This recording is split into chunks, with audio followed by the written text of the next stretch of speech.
Madlab Performance presents The Lab Podcast. Here's your host and chief mad scientist, Dan Gilbert. Hello and welcome everybody to The Lab. We are really hyped up tonight, rare form, and with me is my friend, my relaxed friend and spiritual advisor, Luke Hillman. Always.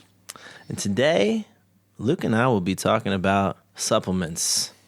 Something that I feel like there's a lot of confusion about. There's some myths out there. People are taking all sorts of things, or people aren't getting enough of certain vitamins or minerals or different things their body needs. What would you say here, Luke?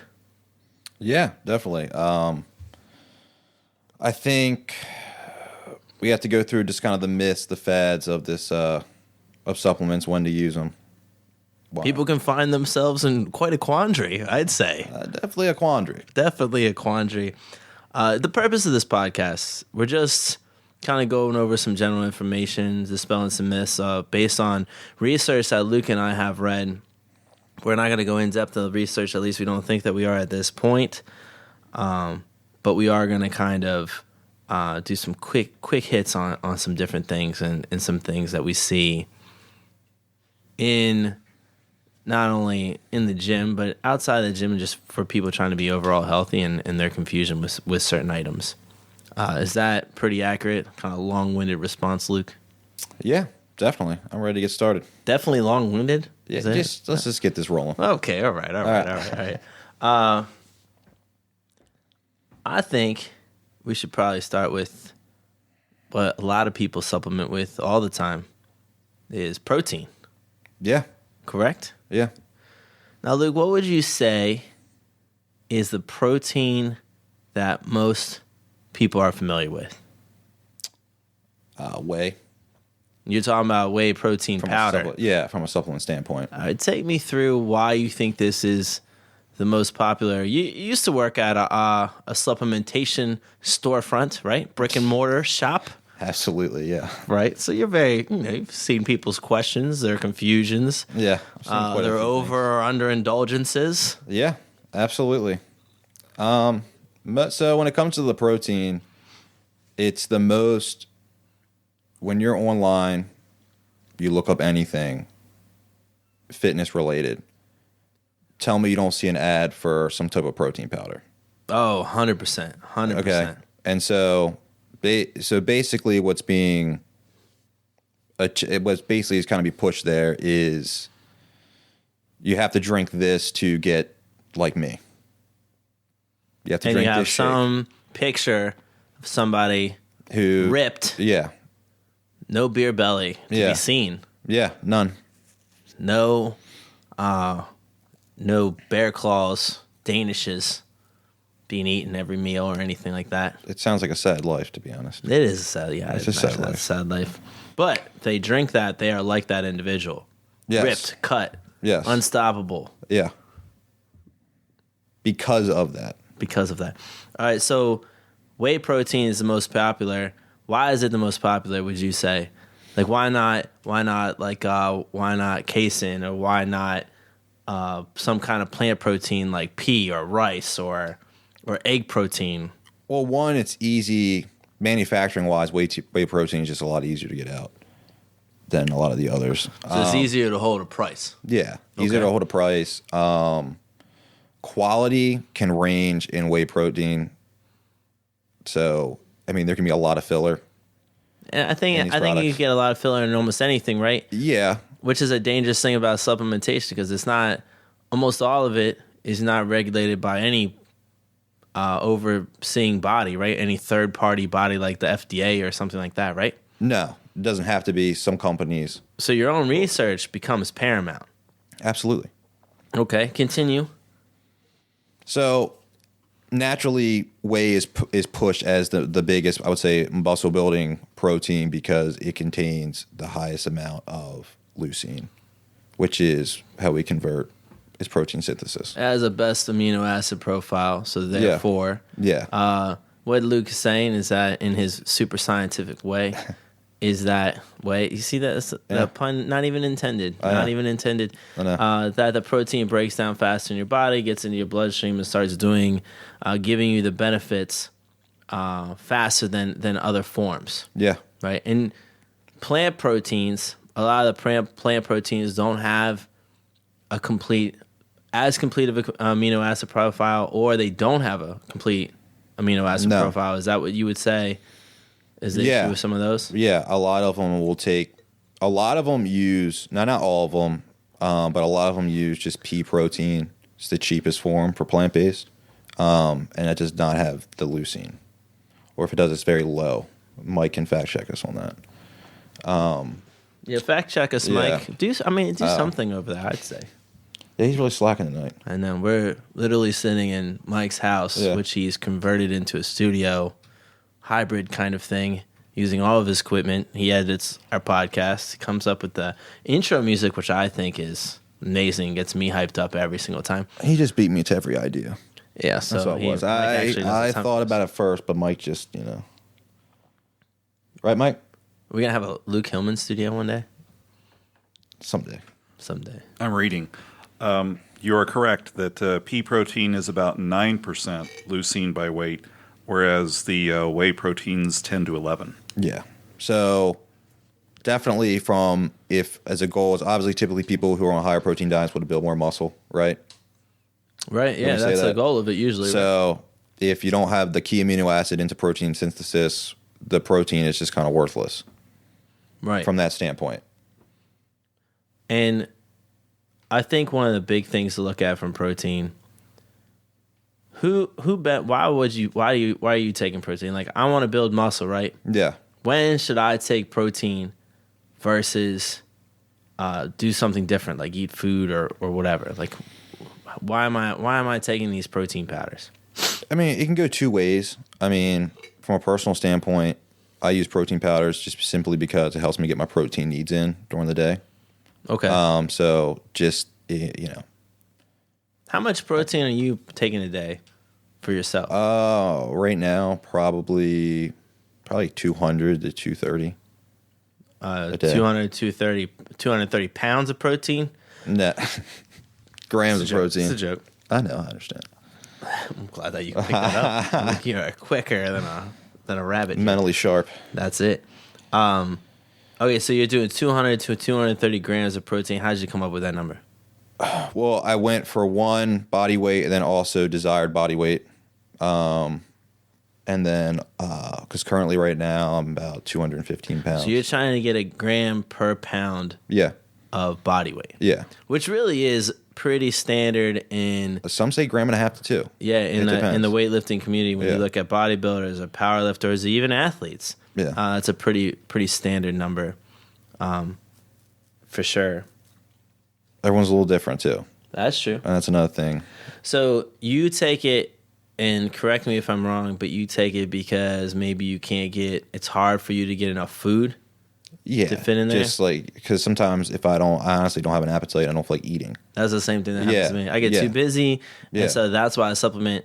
I think with any of these supplements that we're talking about today, it's important to realize that nothing really takes the place of actual food. No. So, for instance, if, I was able to eat instead of that protein shake, chicken, 2 things of chicken, right? 2 chicken breasts or whatever, whatever that would be an equivalent. I wouldn't think that my progress, gains, whatever word I want to use, is hindered because I didn't have a protein shake, if that makes sense. But the commercial said to take a powder, Luke. And that's where I'm concerned, because I want you to look like the person in whatever ad that you're scrolling through and see on the internet. That's what I want for you. Right, there's a lot of money to be made in that, so maybe I should hop on that. But I think that's the thing, right? Everybody thinks, all right, I'm lifting weights now. I now need a protein powder. Which protein powder should I get? And I get that question all the time. Yeah. And I'm like, okay, well, how much protein do you eat a day? Yeah. And then I get crickets. And I'm like, okay, well, what weight are you trying to be? And sometimes I get an answer, sometimes I don't. Yeah. And I'm like, all right, well, how often do you eat a day? And then there's like crazy amount of answers, and none of them are usually that specific. And I'm like, well, you should probably figure out how much food that you can eat a day, how much time that you have to eat, like what your means are to eat, some really good fresh foods to get the protein that you want. And then if you have any gap, that's when I would let's take a look at some proteins. Yeah. Right? Okay. Do you know anything about egg protein? So I mean, what do you mean? That's kind of It's just a protein. I'm just looking at a list. I mean, here, egg is one of the better proteins when it comes to muscle building. great amino acid profile. Absolutely. One time I read, when I was, again, going back to some of the forums that I used to get into, somebody said that I need an egg protein instead of anything else. Which, again, whey protein is synthesized in the body quicker and usually has just as good as an amino acid profile as egg. I think sometimes egg proteins go through egg whites, if I'm not mistaken. Don't count the yolks, so then you don't get as much from them, but still the protein profile is strong.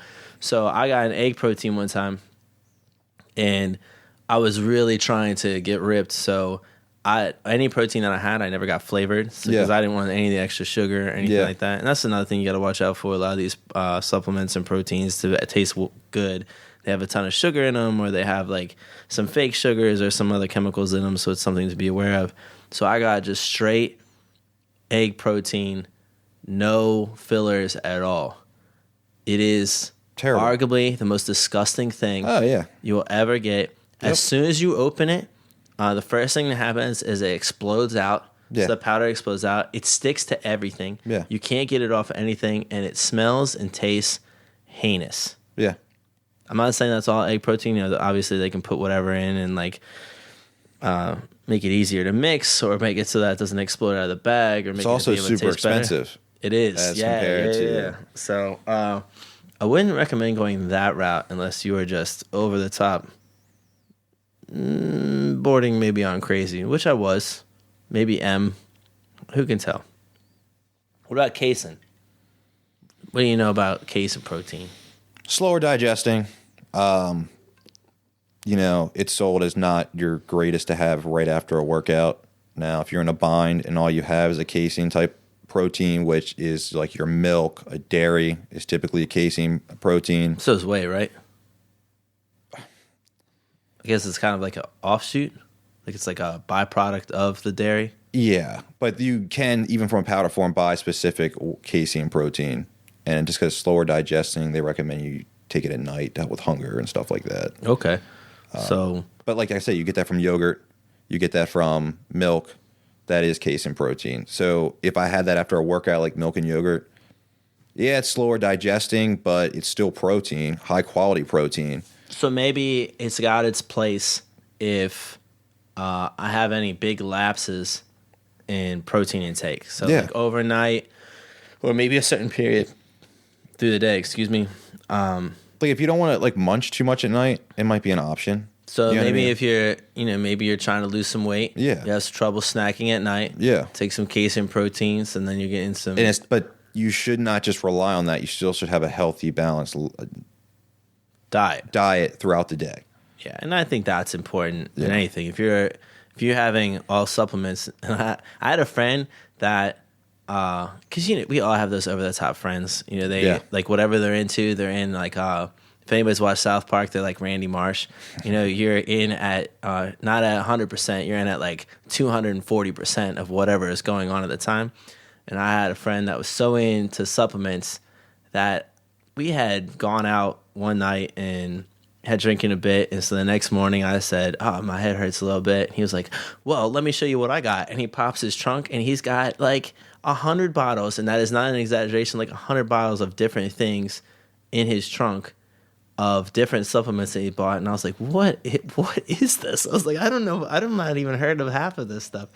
I think that if you're finding yourself on that side of the spectrum at any given time, you're really lacking in a normal, healthy diet. Like this stuff is just to really fill gaps. Yeah. Right? Anything that we talk about tonight. Yeah. So the takeaway from, I would say, the protein is the main goal, becoming a better athlete. I would say just becoming overall healthy, build muscle, whatever, lose weight. It's important to have the foundations of a good diet. And then fill the gaps in supplementally. That's literally the word supplement. Right. Is literally saying you're supplementing other things that you have in place. Needs Exercise. that you don't, that you can't get from other sources. But there's no magic in a protein shake. There's no magic. So you're saying despite protein. All of the commercials and all the web ads, no magic. No magic. Well, that's unfortunate. Now, with our next one we have going here. Well, you hang on a second, Luke. Oh, okay. I know you're in a hurry to get away from me, but I'm not going to let you go this easily. Let's go back to whey. Okay. All right, so whey protein. Let's go back to whey protein. Yeah. There's a couple different types of whey protein. I think people get confused here. Right? You have here we go. You have your concentrate. Yeah. You have your isolate. Yeah. And then you have your hydrolysate. Yeah, and that's the most easily digestive form you can get. And then the next one is which one? Isolate. And then your concentrate. And then you have your concentrate, which is really kind of garbage. So like your concentrate is like 60-80% protein. Yeah, it's your isolate is like 90-95%. Yeah. Your hydrolysate is pretty. Yeah. The pure stuff. Yeah. That's the pure powder. That's the good stuff right there. Yeah. And I think, and then with the different levels, you pay for what you get, right? Concentrate is going to be cheaper. Yeah. Isolate is going to be the next. And hydrolysate. They do taste worse as you go up. And I think another, yes, that is true. Very bad. I also think that one of the sneaky things that supplement companies will do is they'll be like, this is whey protein isolate, right? Yeah. And then when you look at the ingredients, the first ingredient on there is whey protein concentrate. Yeah. And later on, they'll say isolate, so it just has a little bit that have gone through that process to make an isolate. I think they mess with, don't quote me on this, but somehow they mess with I know hydrolysate, they mess with the amino acids to kind of break the bonds so it's easier to synthesize. And I think with the isolate, they mess with, they take out some of the carbs to make the protein pure, to make the protein profile like a higher percentage. In an isoprotein, you're pretty much not going to find any carbs. No carbs, no sugar. You're not going to find that. So that is what you take out. Yeah. Right. And so then that process obviously costs more money because it's a different thing for them to do. So, but they can call themselves an isolate as long as they have any isolate in it. So it's really important to read your label, I think. Right? Well, that kind of goes into what you're saying with the blend is the term proprietary blend. You told me, yes. Well, continue with that. So it's, proprietary blend. It's just like it's a blend of a bunch of different proteins, and the percentages could vary wildly. You don't know. So, and with for instance, even other supplements use proprietary blends all the time. Another thing we'll get to later is with BCAAs. That's a big one. It'll say there's a proprietary blend. I cannot say this word apparently. Blend. It's a very difficult word. Yeah. A lot of letters. A lot of letters. A lot of synonyms too. Yeah.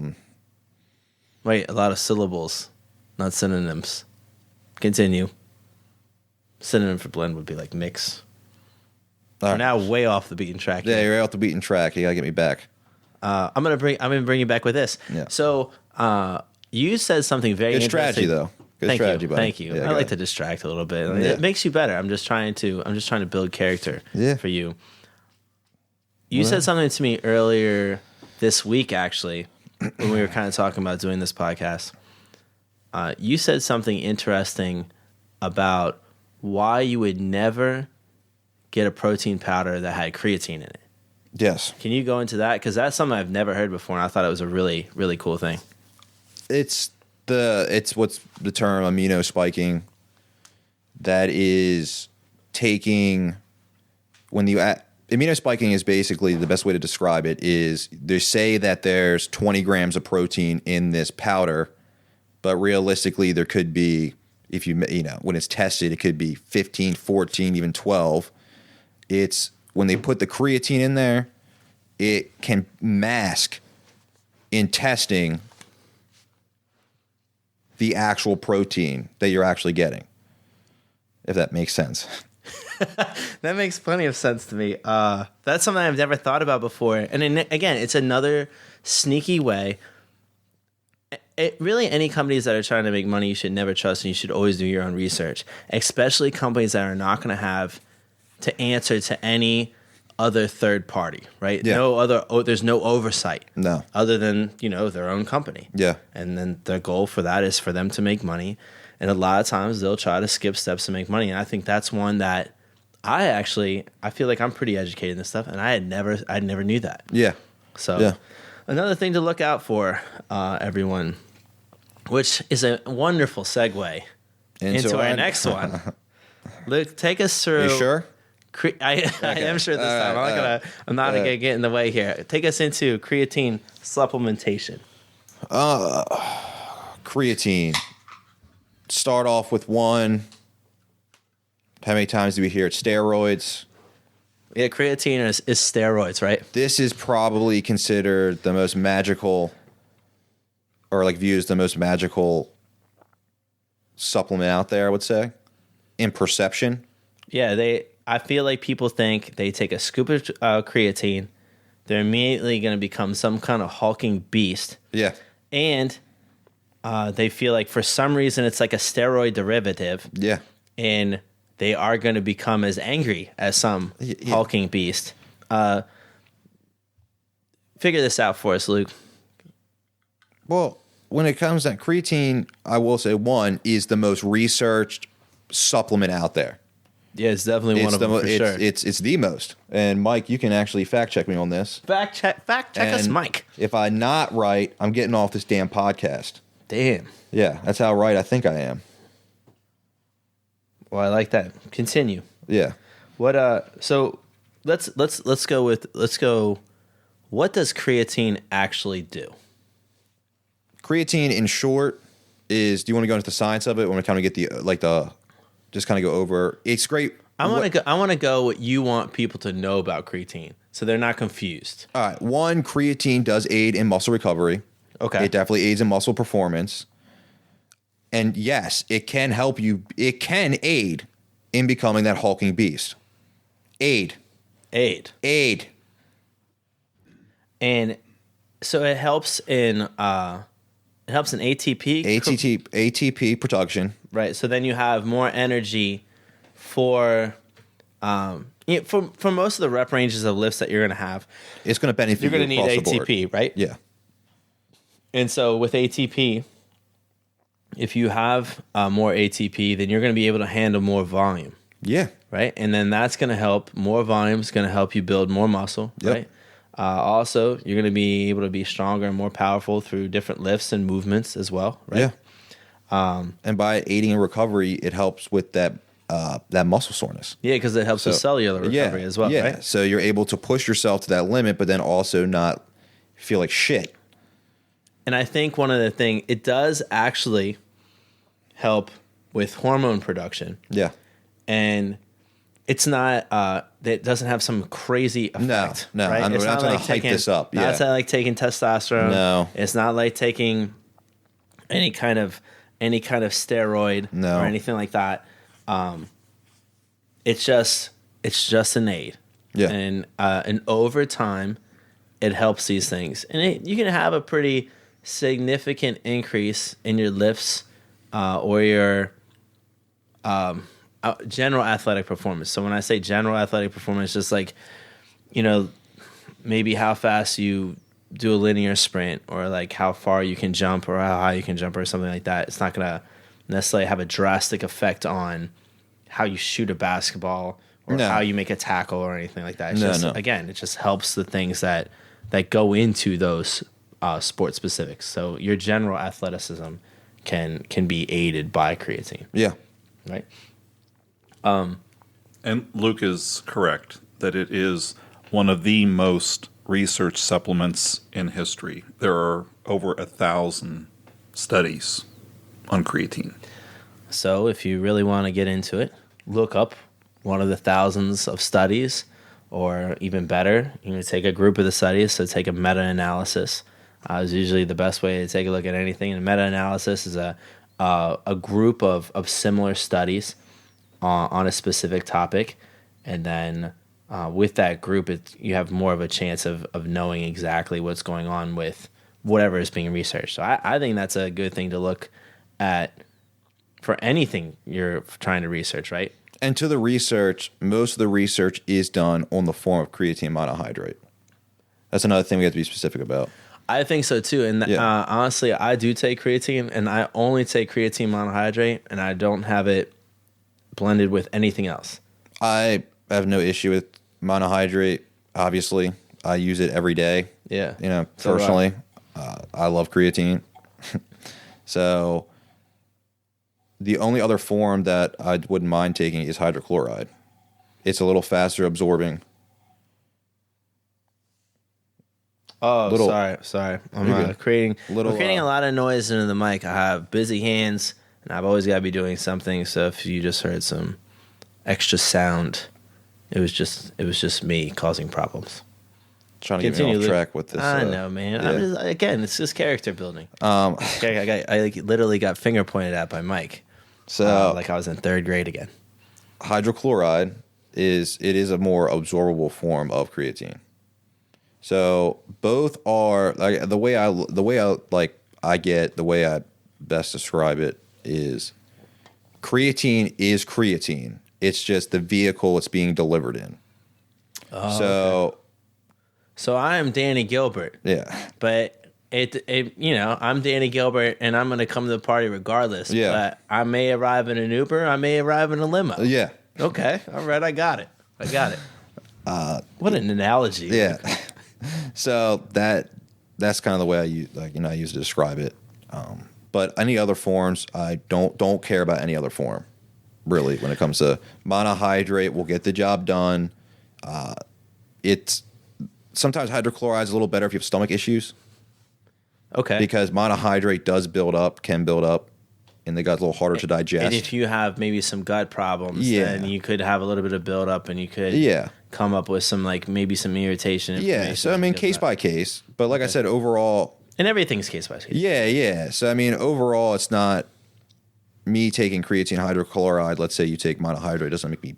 Let me call a timeout here, Luke. Go ahead. Call a timeout. I have 2 left because I think I get 3. Okay. So let's backtrack a little bit because you love backtracking. So let's go back to protein as well. Okay. So when we were saying all this stuff, and the studies show, because on creatine, the studies have shown that it's a safe supplement to take, right? Yeah. Right? Yes. Mike, you would say that from what you just read? Yeah. Yeah, so I mean, there's thousands of studies that say that it is safe to take.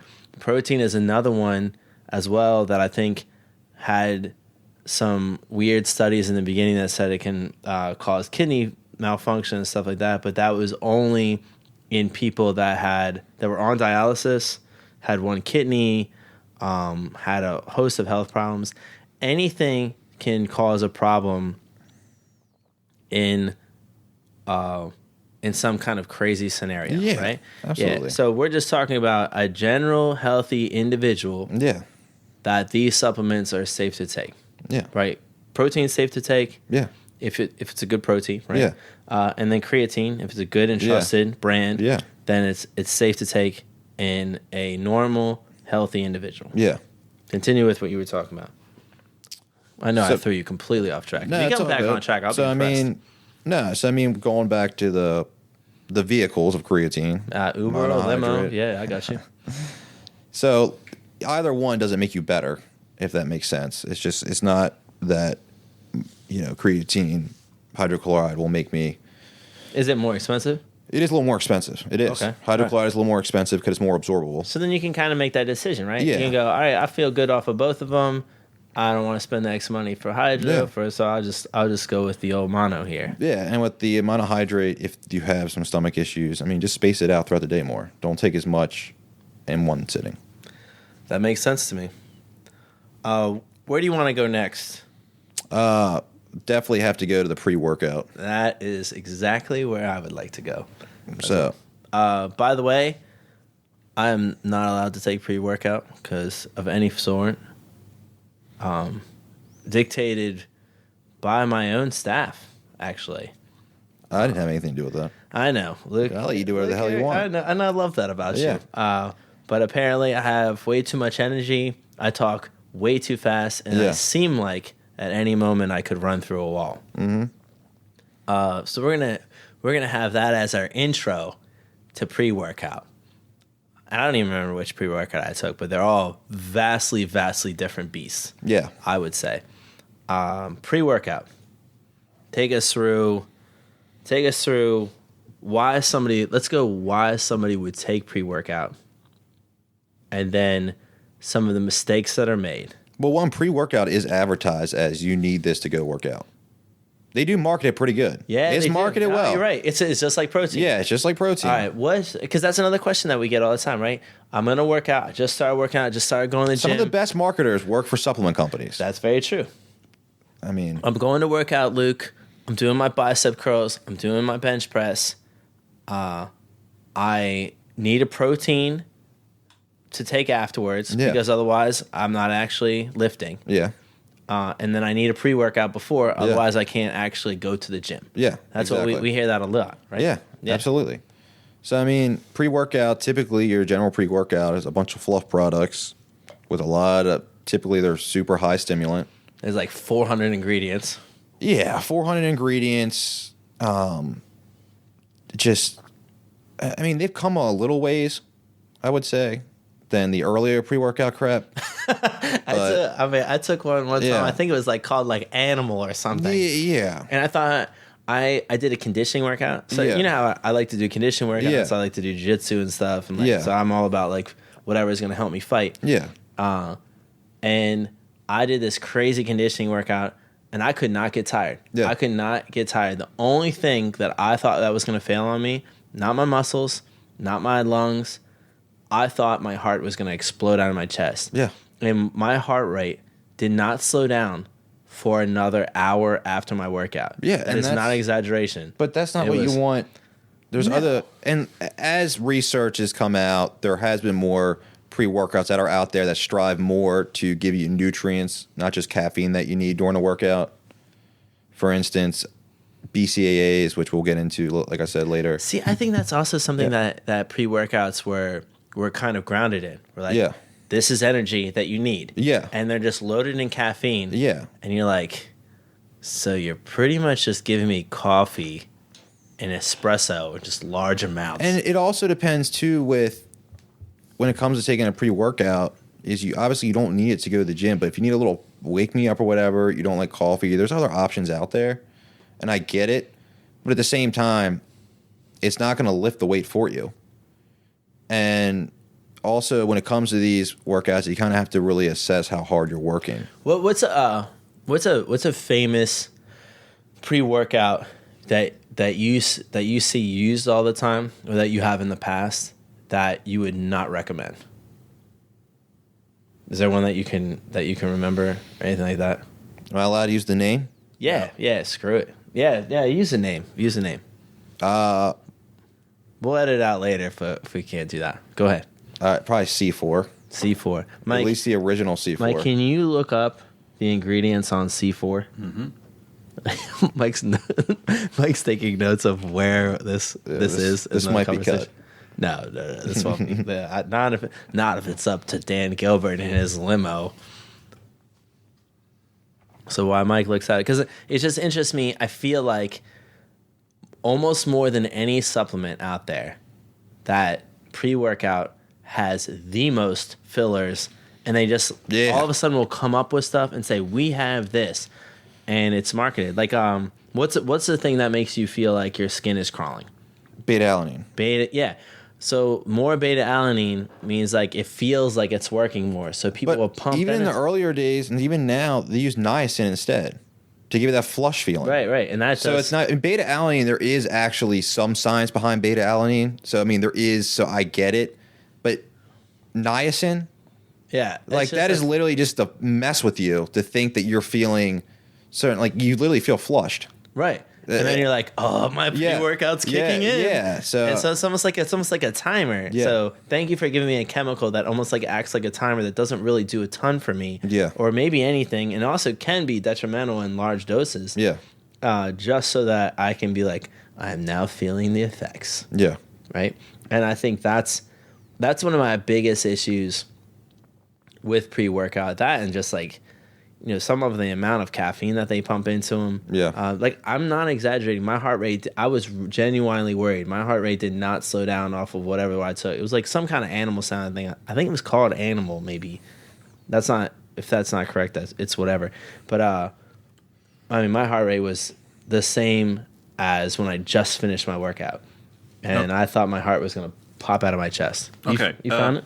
Well, let's talk about what you're talking about right now, because I was reading about the pre-workouts are okay if they're taken correctly, but incorrectly they can have an awful lot of side effects. You can probably die. Oh, Well, yeah, Fell because into my mic. vomiting, Yeah. jitters, cramps, high blood pressure, and in rare cases, cardiac arrest.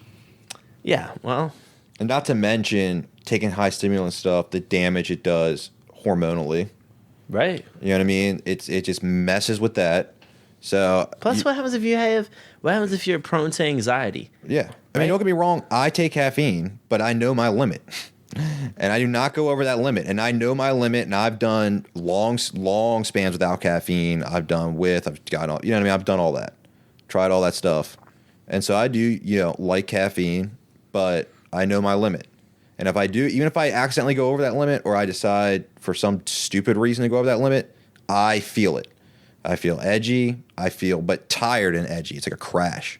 And anxious. You can get Yeah, very it's anxious like a off it. weird feeling. Yeah. And so, no, it's definitely like we always say, case by case. I talked to a client at one point in their initial eval, Yeah. and they talked to me about the supplements come up or whatever they're doing. If they just got in the gym, this person had just gotten in the gym. They had been there for like a month or two. Yeah. And they had started supplementation, so they started taking protein, maybe some other stuff or whatever. But they definitely had a pre-workout, because I'll never forget this. And they, sometimes in like your initial assessment with people, they start talking about everything in the world to you. So he started talking to me about, his girlfriend and love life. He started telling me about his parents and all of this stuff, and then started talking to me about like issues that he had with anxiety and all these things. And he's like, and now I thought the gym would make it better, but it's actually made it worse. And I was like, what? You take a pre-workout, correct? Yeah. And he was like, yeah. And I was like, have you ever looked at how much caffeine that has? And he's like, yeah, well, it probably has caffeine to give me energy. I was like, yeah, but caffeine also would take your anxiety and really make it. I have a great in-gym current abuse story of caffeine. Okay. You don't even know this, but I was at the gym sometime this month. It's definitely within the last couple weeks. Okay. And just over here, one guy pulled out an energy drink, pre-workout drink. But when he was doing this, were you in the middle of Hillman Rows? Not in the middle of Hillman Great Rows. exercise, by the way. You're going to hear more about it later. Continue with Hillman. Inventor of Hillman Rows. So he was talking to his buddy, and he starts drinking one of these, and he proceeded to say it was his third one today. Now, I want to make it clear, this was 2 p.m. Oh, my God. And this individual said they had one for breakfast, with their breakfast, whatever they eat. One before they worked out. And I was, there. I saw when they came in. And an hour in, have another one.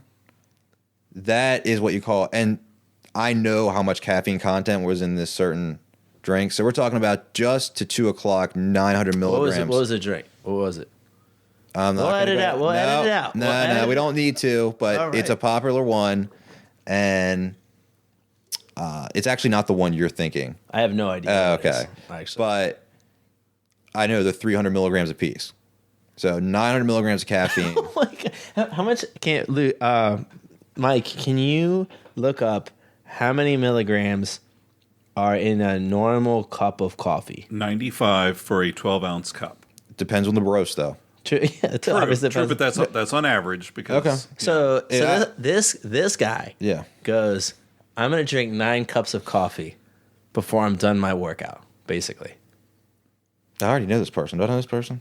I have no idea who you're talking about. I feel like someone I've seen We this can't person. say that. I don't Well, wanna say it. I'm not going to say that. Yeah. You're the one saying everything. Yeah. I'm all about like showing.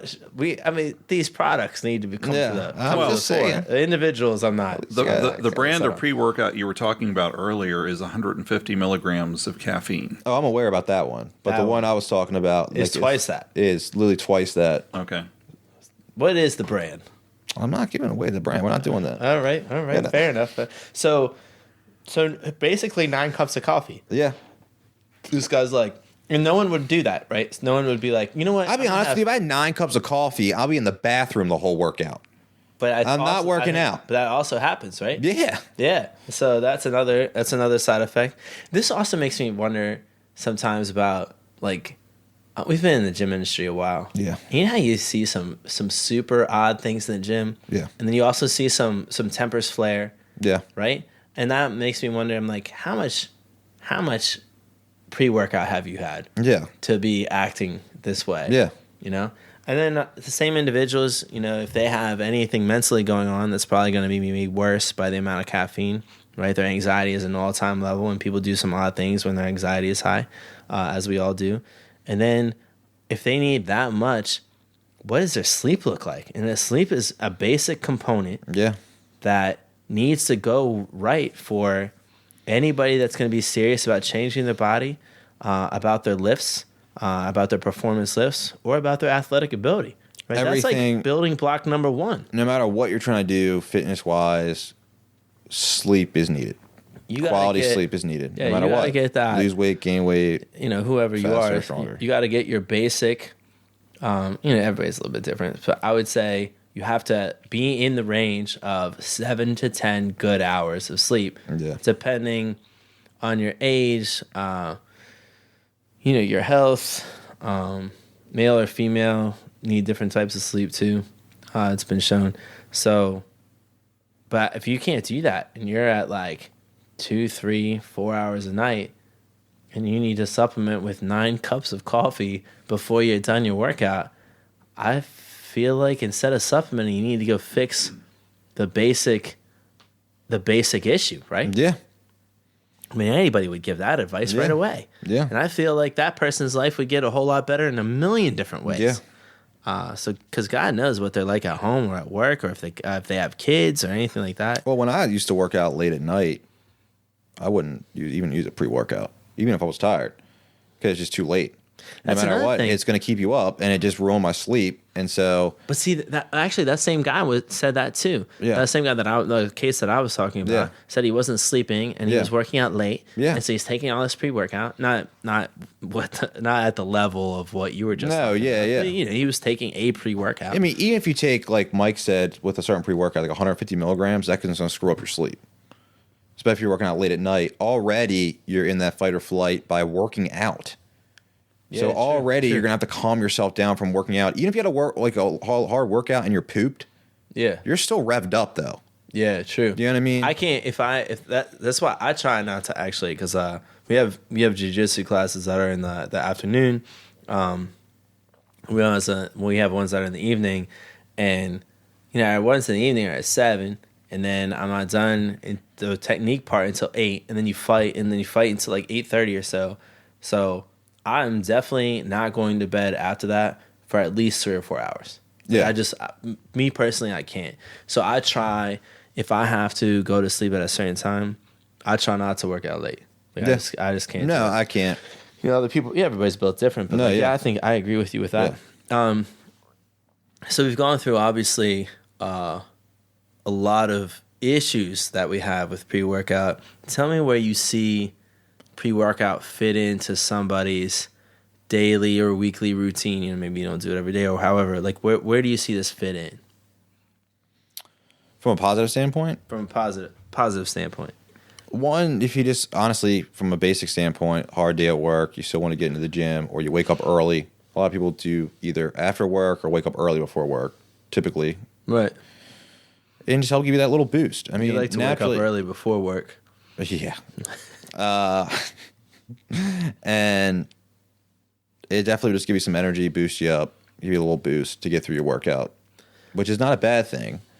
And Is there anything that you would look at in a pre-workout where you're like, all right, look at this. This seems okay. This is stuff that I would stay away from. Like, what would you say with that? I mean, to the type, caffeine anhydrous is the most commonly used form of caffeine. What is it? Caffeine anhydrous. Okay. So that's the most commonly formed. It's pretty well researched. It's a little different than the coffee you get from coffee bean, obviously from coffee, but it's pretty well researched. So when it comes to caffeine, if it's not coffee bean, green or whatever, or caffeine anhydrous, I just don't mess with it. What would be the other? What else could it say? I didn't even know this. There's some things in pre-workouts, just ingredients I can't even like pronounce, dude. Right. To be honest with you, I'm not gonna. So I think a good thing with anything, right? If you don't know what it is, yeah, like, why don't is it in take there? it. Yeah, And if you look at your pre-workout and it's got 400 ingredients in it, and you only know 2 of them, yeah, why are you taking it? yeah, Also, I think you should, based on what you were just saying a minute ago, look at how much caffeine's in it. Yeah. Compare it to coffee. yeah. My pre-workout, actually, I do this still sometimes. So I'll drink a cup of coffee, and then I'll take, we'll get into potassium later, but I'll take a little bit of it has a potassium supplement that has only potassium and salt in it, and that's it. Yeah. And it has a very small amount of salt and a lot of potassium in it. And I put that in a cup of water, and I drink the cup of coffee, and I drink a couple cups of water, but then I drink a cup of water with that in.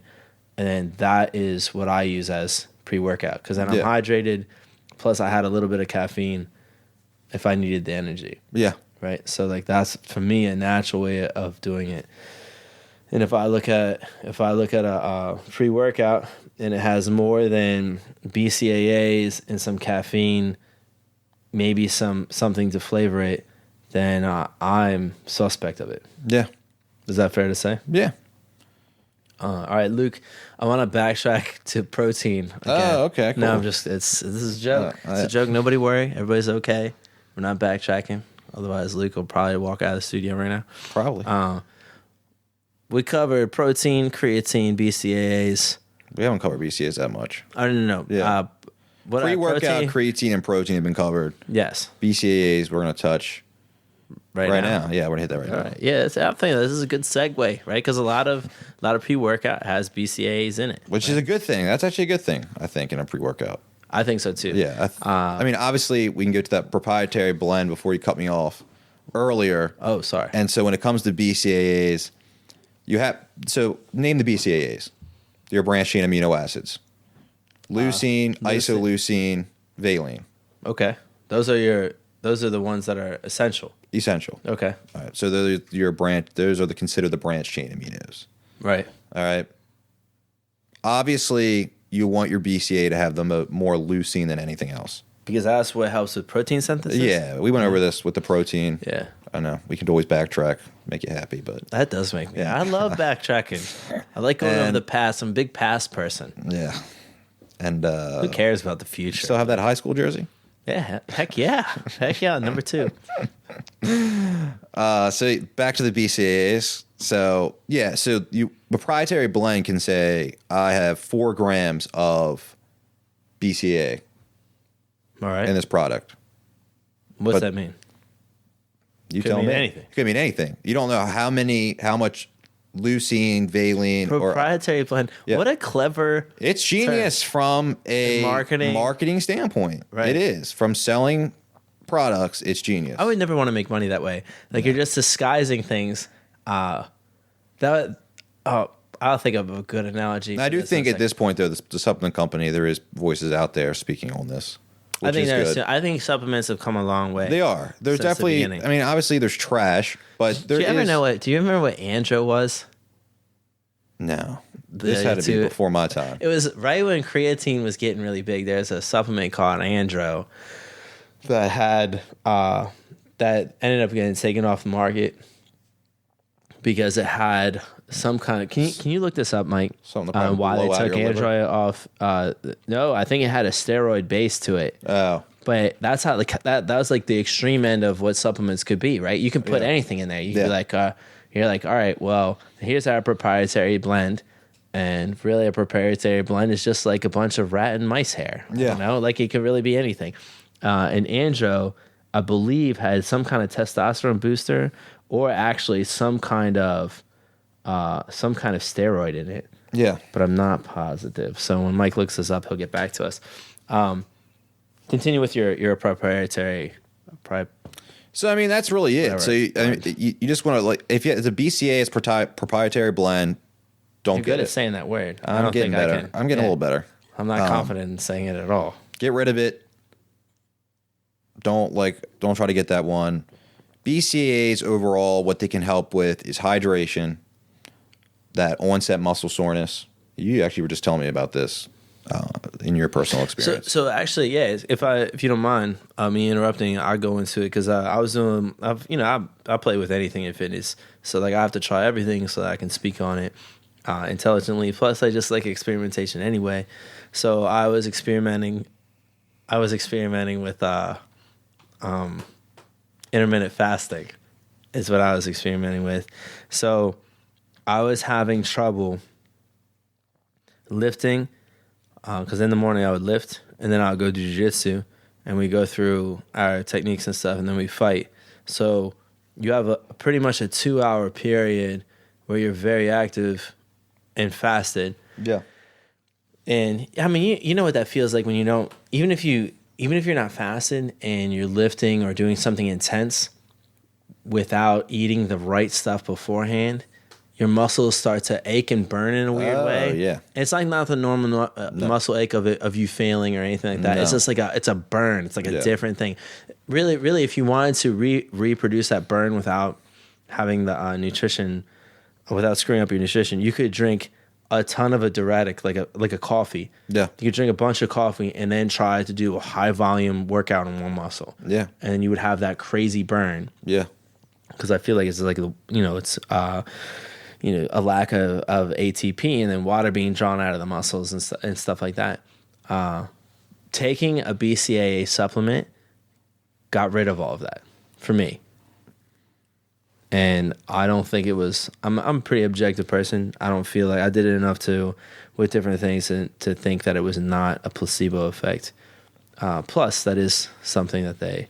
And once again, recommend for that. aids with protein synthesis, thanks to the leucine in there. So I mean, that's another benefit to it. Yeah, absolutely. And especially if you prefer those plant-based type proteins, it's good probably for you to have BCAA loaded with leucine in it. If I'm doing a timing thing with BCAAs, I would probably take. Before or during. I would probably take. It depends on how long your workout is, right? But I would always before, Yeah. and then I would take either after or during. If your workout is a Yeah. long time, I take during. Yeah. If you're not eating a protein that has a complete amino acid profile, so if you're not going to eat chicken or beef or something like that afterwards, or you're not going to take a whey protein or a disgusting not flavored egg protein that gets everywhere, if you're not going to do anything like that, then taking a BCAA afterwards would be helpful as well. So you could do either end of stuff. But I would definitely recommend, if you have any kind of issues and you're not eating the stuff that you're supposed to, or you don't have time to eat, or if you are fasting or whatever, I would recommend taking a super basic BCAA supplement before you do any kind of strenuous exercise like that. Mm-hmm. Right? But again, it is just a supplement. Yeah. Because if I eat, I don't take the BCAAs Yeah. at all. Yeah. So I don't intermittent fast anymore anyway. Yeah. I just do too much. I'm not. My schedule is so. You know how my schedule is. Yeah. My schedule is so crazy, and every day is completely different. So I don't feel like I can intermittent fast because I can't just do the same thing every day. So every day is so different. So I'm not on that anymore. Continue, Luke. Continue. So overall, BCAAs, who do you recommend them for? I mean, anyone can really take them. But I would say more to your point about exercise and stuff.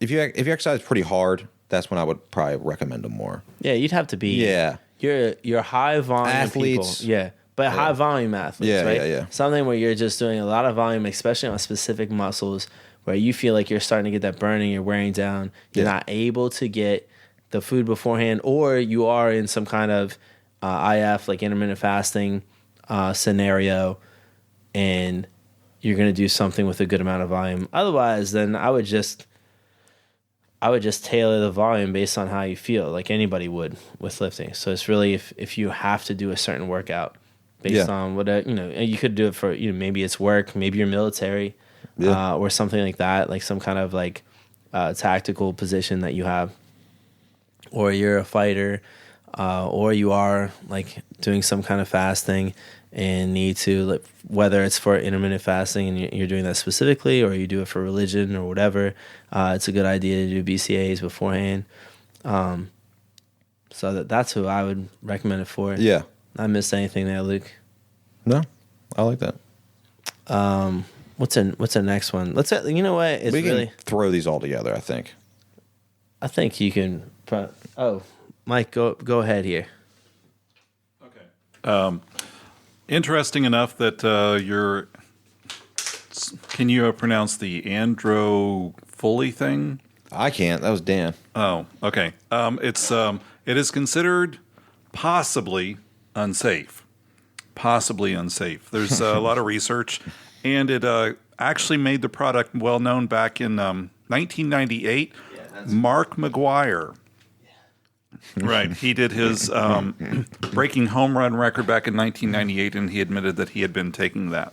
It is actually considered legal right now because it doesn't meet the full 4 requirements of making it an illegal steroid, but the idea behind it is to increase testosterone level. So they didn't take Andro off the market? No, because it doesn't promote muscle growth. And if it did, then that would make it illegal. But it is illegal in most sports, correct? It doesn't say that, but I don't see You can anything. take it. You can take it in Major League Baseball. You can take it in the NFL. It's not a steroid. But you're It still. is not an illegal steroid, but it is considered very unsafe to take. Well, I mean, obviously leagues can regulate it. So Right. in a league, they probably can't use it. I'm pretty sure they No. can't use it in the NFL or them. But I don't want to say that either. No, but most likely, do some more on that, Mike, because I think that when he admitted that, I think that he had to stop taking it, or he got. I don't remember if he got in trouble or not for that. It is Yeah. on the NFL banned substance list. Yeah, Yeah, All right. I knew it there's was a on. lot of crazy stuff that's banned. Well, that's a reason that it is. Well, but there's a lot of. We can go into that some other time. Well, what are you speaking of? I mean, we get stuff like that being banned in sports, but there's also in certain leagues simplistic things that are banned from a supplemental point that really aren't that big of a deal. Like, I know some leagues. I'm pretty sure NCAA you can't take creatine. that is weird. I'm pretty sure that's a thing. also and sometimes- if that wasn't a thing, if that was, I will say, Yeah. not to cut you off, but sometimes things hit the ban list not because they're unsafe, yeah, or the studies going, but because yeah. they'll mask other substances. yeah. And I think that's a big thing, right? So I if mean, you what have, is creatine masking? well, I don't know if it does Yeah. or not, but I'm just saying, like, if you have something and then you have, let's say you're testing for steroids, right? And then you're like, before the test, you find out you're going to take the test. Instead, you can take another supplement where it will override the steroid and you'll test positive for that. And they'll be like, oh, well, he's just on this. Yeah. Right? See what I'm saying? Yeah. And so then that masks the other supplement. So those start to reach the ban list in a lot of sports as well. And it also, from a media standpoint, it is much better to look at, oh, I tested positive for X, Y, and Z. So for creatine instead of for steroids. I don't know if creatine masks anything or why Yeah. it's on the NCAA ban list at all. But there are a lot of things that do that. Mike, can you take a look at that too? I think Adderall is That's one banned. of them, That's bad. but I think it's banned because it does mask a lot of things. So like when you had a lot of NFL players at one point, you had a string of NFL players that were being tested and they were coming back positive to Adderall, and there was an outcry for them. So they're like, "Oh, he just tested positive at Adderall. Yeah. He's just trying to concentrate." And really, That it's like, is man, a performance it actually, enhancer. It is, but it also, I'm pretty sure that it masks the test for steroids too. So like if you're taking steroids or taking like some kind of testosterone booster, instead when you take that test, Adderall will show up because it's because of how I don't know how the test works. I mean, so I don't want to it's speak like completely on it. I mean, have you ever seen somebody on Adderall? And, Well, like, you know the person? I'm ADHD, so Well, I used know, to take but it. I used to take Adderall. Yeah, but do you really remember? Do you really- I do actually somewhat remember what it was like for me to take Adderall. I would become hyper focused on something, but also I would completely lose my personality on it. I hated. Okay, you're right. It's a banned substance, and that's because it does mask drug tests.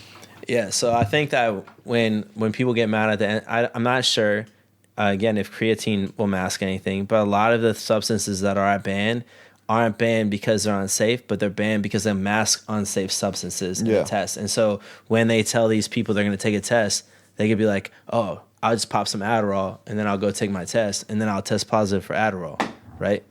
And now they'll do that anyway because it's better to be shown I tested positive for Adderall, and people are like, oh, he's just trying to concentrate, when really he's just trying to mask his steroid problem, right?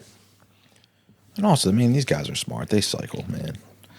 At this point, I mean, and a lot of leagues, when the test is coming. Yeah. NCAA is not the greatest institution in a lot of things, I think, but certainly not the greatest in the way that tests. A lot of them get warnings well before they're going to test. Yeah. NFL and Major League Baseball has gotten better.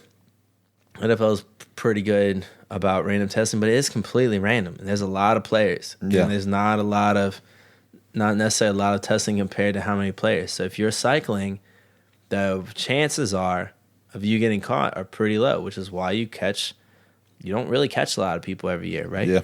So I think when you look at a league, you gotta look at how they test, what they test for. Have they banned the masking agents? So those different things, I think that's important to look at. And every league is different. Even the Olympic Committee is different. Yeah. And they went under fire for a long time because of the way that they tested. But man, we've really gone out on a tangent here, Luke. Let's bring it back. Let's go into. Do you want to go into vitamins? well, like I said, Multivitamins. You want to go into fish oils, green supplements. overall, When you should take steroids? I'm just kidding. We're not. That's not a thing. Mike, answer that question for us. Never. All right, Dad. Let's do multivitamin. We'll get through this. Let's do multivitamin pretty quick. Okay. So we got. I think we'll probably spend more time on probably green and omega. Multivitamin overall is typically your everyday nutrient that you need. You can't rely on it. It fills in the gaps, like what you used earlier. With any vitamins, Yeah. you're not gonna absorb all of it anyway. No. So if you're, But just because you don't doesn't. I've heard people use that as an excuse to not take them. no, I agree. Yeah, and that's kind of a weak excuse. Yeah. I mean, they're usually multivitamin is a pretty inexpensive thing. I mean, you can get pretty pricey, but overall, it's a pretty inexpensive thing to supplement with. I think more important than whatever the values are on the multivitamin is how trusted is the brand. Yeah. And what are the third party lab results? Yeah. Yep. Right? That's more important to me. I want to know the quality of the supplement I'm taking more than the quantity. Yeah. And vitamins is, I mean, most things in life are, but the vitamins is a huge,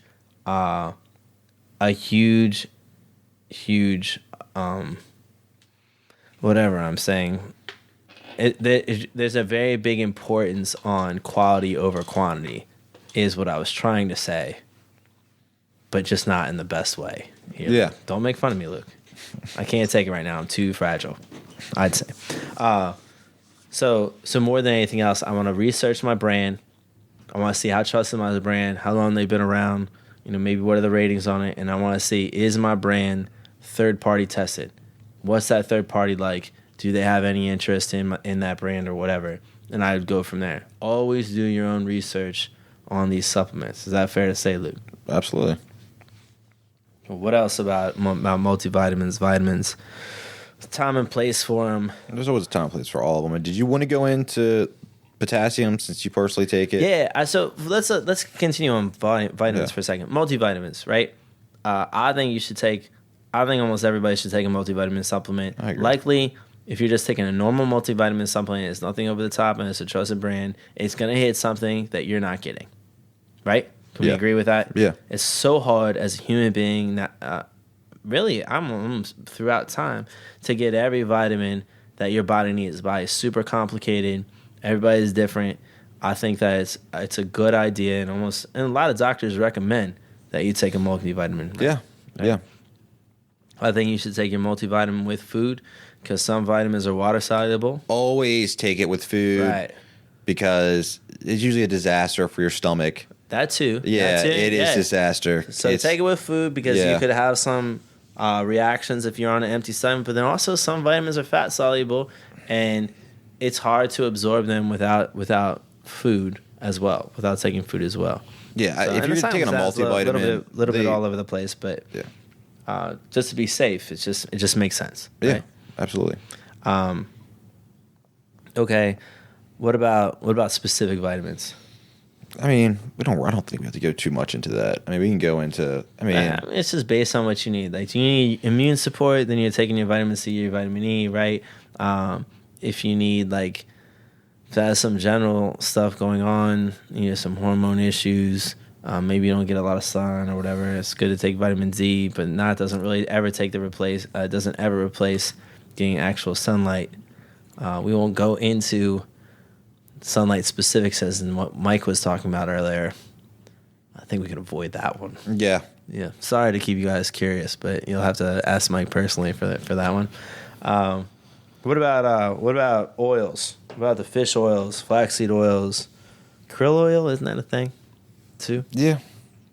So omegas is a supplement I think we both take as well, personally. You got omega-3s and omega-6s, right? Yeah. Okay. So your DHA, your EPA.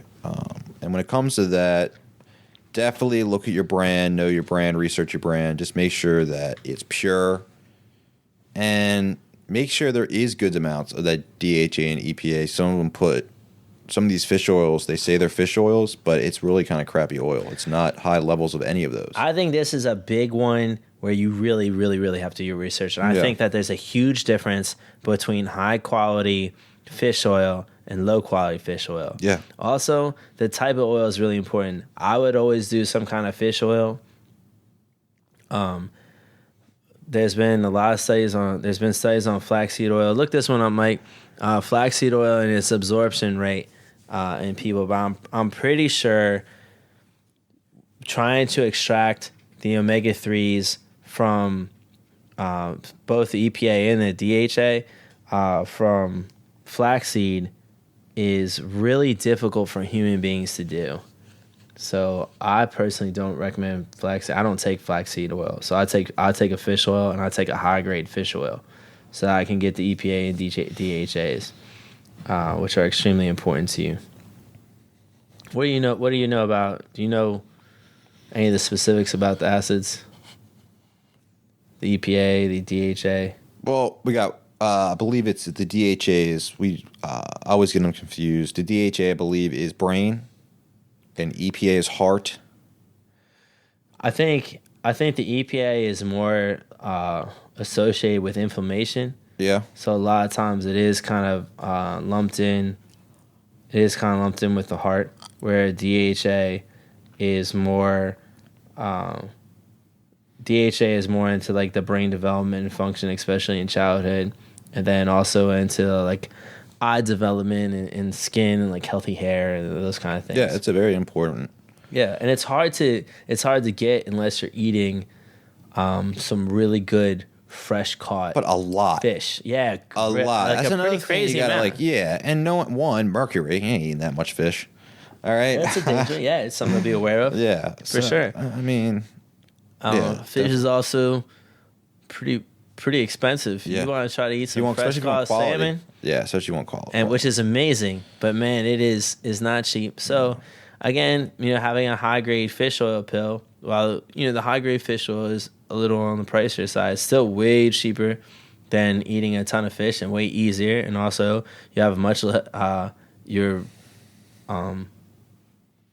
you don't have nearly as much mercury Yeah. that you're exposed to. Exposed is what I was looking for. Well, they're also like, if you get a good Words brand, are tough their purity. this time. A lot of them are purity tested. If you get a high quality brand, Right. and that's what and that's when they're talking about purity. Is that But I think that's a really important for almost everybody to take, right? Because it's something that's so difficult to get. Yeah. And it's one of the rare ones that extremely beneficial? is really hard to fill the gap in. I think if I was just recommending two things that I think people should do, I would take, and I do look Hillman, Yeah. I would take a fish oil supplement and a multivitamin. Yeah. Right? Is that fair to be like, Yeah. this will cover a lot of your bases here? Yeah. 100%. For sure. Again, do your research. Make sure that it doesn't have anything crazy in there. Bunch of andro just put in there, full of steroids. I'm just kidding. He said andro doesn't have steroids, but it's on the NFL banned substance list. So if you're trying to get in the NFL or you're already in there, don't take it. Fish oil and multivitamin should do you fine. Right. What else? Oh, potassium is an interesting one to me. Well, yeah, you take it. You supplement potassium. I do. So I supplement potassium because I feel like Mike, look up what a human being is recommended to get in potassium. We're putting Mike to work tonight. We are. I like this. This is much easier than being smart, which is not something I'm trying to do anytime soon. I'm pretty sure you're supposed to have around 3,500 milligrams of potassium. This is the smartest man here. Boy, you're good. 3,500 to 4,700. All right. Okay, so probably as you're being larger and more active would make you more towards the 4,700. Yeah. That is an insane amount to hit. Mike, in a normal size banana, how much potassium is there? It's like 500 to 700 milligrams, something like that. So if that is the case, I mean, let's say it's 500 milligrams. You're going to eat 7 bananas? Get out of here. 422. Oh, that's even worse. So, I mean, all right, so see how difficult it is? The best way to get potassium is probably in white potatoes. It's one of the easiest ways to get it. And even then, I think in a white potato, Mike, what is that, like 900? Somewhere around? Yes, somewhere around 867. Yeah. So how are we doing this? Now we're going to get 3 white potatoes and 2 bananas, right? And that brings us to, where does that bring it? What'd you say, Mike? If I'm doing math. Yeah, almost 900.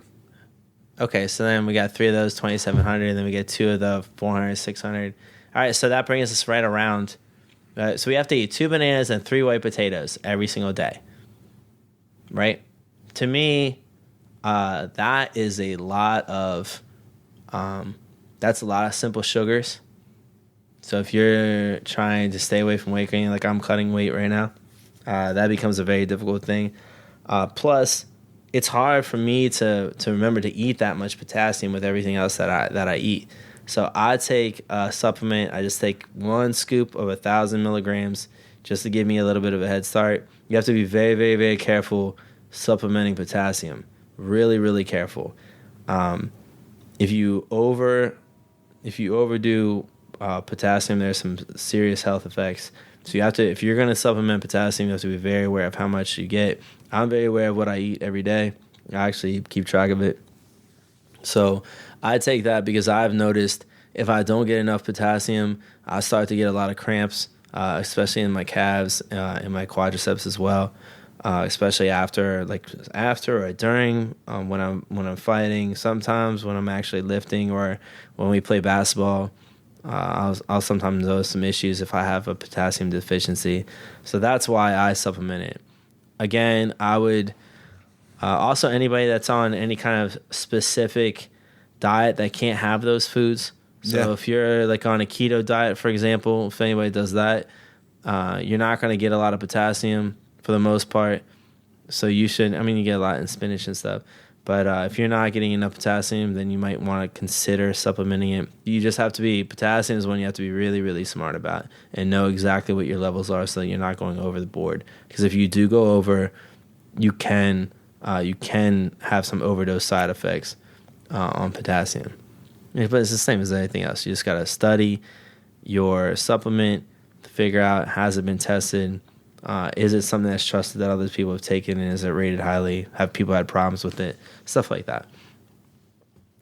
I think we have covered a lot tonight, Luke. We've done a pretty good job.